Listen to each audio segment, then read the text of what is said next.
آج کل محبت بھی رنگ اور نسل اور فرقہ اور پیشہ دیکھ کر ہوتی ہے۔ اندھی تو پرانے دور میں ہوتی ہوگی، اب تو اس کی 70 آنکھیں ہیں۔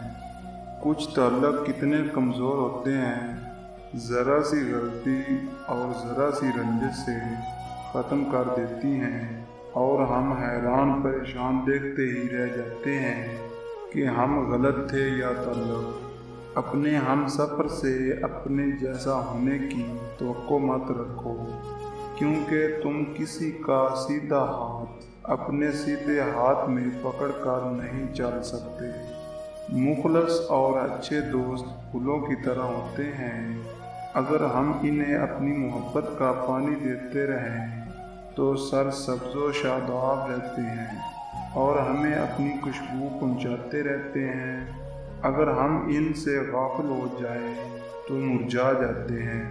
مت بنو کھلی کتاب کسی کے واسطے، جہالت کا دور ہے، پڑھ کے پھاڑ دیے جاؤ گے۔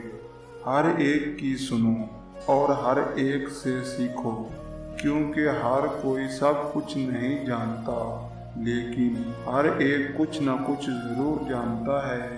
کسی بھی رشتے کے آغاز میں جذبات ظاہر ہوتے ہیں اور آخر میں اخلاق ظاہر ہوتے ہیں۔ رشتوں میں سب سے بہتر رشتہ میرے نزدیک مخلصی کا رشتہ ہے، یعنی کہ ذاتی مفاد سے ہٹ کے صرف اور صرف اپنائیت کا احساس ہونا۔ زندگی آپ کو بہت کم ایسے لوگوں سے مل پاتی ہے کہ جو آپ کے ساتھ بغیر کسی مفاد اور لالچ کے ہوتے ہیں۔